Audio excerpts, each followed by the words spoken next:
आता वय निघून चाललंय, आम्ही कसं जगायचं, ते भयान शब्द होते. आता मी मीडियाच्या बांधवाच्या माध्यमातून नाही सांगत त्या मुलींचे. काय मुली तर एवढ्या रडून काय म्हणत होत्या. मी बळच त्यांची समजूत काढली. त्यांना सांगितलं, उदय सामंत साहेबाला फोन केला मंत्री महोदयांना, आणि त्यांना सांगितलं प्लीज हात जोडून विनंती आहे, मराठ्यांचे पोरं बर्बाद व्हायला लागले, तुम्ही काही करून यांचा विषय मार्गी काढा. असाच सारथीच्याही विद्यार्थी होते जवळपास 1,500.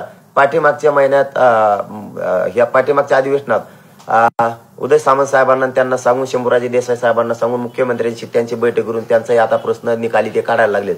तर कालच्या त्या आरटीओच्या विद्यार्थ्यांचा सांगितलेल्या प्रश्नाबाबत आता मला वाटतं 12 वाजता त्या विद्यार्थ्यांची मुख्यमंत्री साहेबांसोबत बैठक आहे, तेही तो मार्गी काढतोत म्हणले, तोही निघत. याच्यासाठी मराठा समाजाला मी जागृत करतोय की सावध व्हा, एकदाच आयुष्याचा लेकराला द्या. आता जशी तुम्ही जमीन त्यांना आयुष्यभरासाठी भाकरी दिली आयुष्याची, तशीच आरक्षण ही आयुष्याची त्यांना एकदा भाकरी द्या. घराच्या बाहेर पडा, काय विचार करू नका काहीच. जे गावातले पोरं येणार आहेत ना, ज्या काय त्या गाड्या घेऊन येणार आहेत, काय जे असतील त्या 1, 2, 4 काय असतील मला माहित नाही, गावकऱ्यांनी मिळून तो त्यांचा डिझेलचा त्याचा खर्च उचला. सगळ्या गावकऱ्यांनी मिळून पूर्ण गाव त्यांना वाटा लावायला राहा. कारण खिंड आम्ही तिकडे जाणारे, मुंबईत जाणारे आम्ही तिकडची खिंड लढवतो.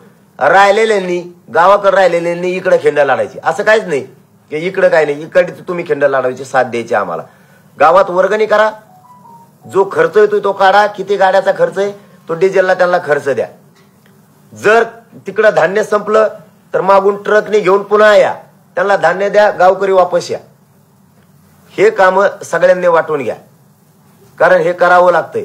याला जोडून विशेष करून सांगतो, जर महाराष्ट्रात या रॅलीच्या पायी दिंडीच्या नावाखाली कोणी जर पैसे मागितले, कोणालाही पैसे देऊ नका, कोणाला 1 रुपया देऊ नका. दिले तर ते माघारी घ्या. इथं गावकरी किंवा स्वतःहून मनाने देणारे लोक आहेत काही, यांच्या माध्यमातून तर डिझेलचा त्याचा खर्च केला जाणार आहे. काय लागतंय त्याच्यामध्ये, आपण आपल्या तुकडीला किंवा आपण आपल्या गाड्याला, आणि काहीच लागत नाही. पोर आपण आपल्या गाड्या तिथूनच सजून आणणार आहेत, आपण आपले ट्रॅक्टर तिकूनच सजून आणणार आहेत, तिकूनच झेडे लावून आणणार आहेत, तिकूनच बोर्ड लावून आणणार आहेत, तिकूनच ते ड्रम पाण्याचे घेणार आहेत, तिकूनच धान्य घेणार आहेत, तिकडूनच तेल मीठ घेणार आहेत. त्याच्यामुळं तो खर्च गावकऱ्यांनी करायचा. आपल्या गावकऱ्यांनी जेवढे आपल्या गावातून पोरं चाललेत त्यांना काय काय लागतंय, किती दिवसाचं चालवलंय यांनी, ते गावकऱ्यांनी द्यायचं. काही काही गावकरी बांधवांनी वाटा लावताना त्यांना सुख असं द्या की जास्त दिवस ते टिकल असं द्या. स्वतःचे लेकरं समजा त्यांना, जरी तुमचं लेकरू जाणार नसलं मुंबईला, दुसऱ्याचं चाललं असलं तर तुमचं समजून त्याच्या गाडीत 1-2 किलोचं सामान काय तुमचं शक्य असेल तेवढं त्याच्यासाठी टाका, म्हणजे इकडं खूप दिवस पुरत. जर कटाळाचा आला स्वयंपाक करायचा आम्हाला एकमेकाचा, तर ते आम्ही खाऊ रस्त्यानं, आम्ही उपाशी तापाशी राहू, रात्रंदिवस चालू. पण गोरगरीब मराठ्यांच्या लेकराला न्याय देऊन मोठं केल्याशिवाय आता आम्ही हटत नाही. फक्त मागची बाजू आपण आपले सांभाळा. सगळं गाव वाटा लावायला या त्यांना.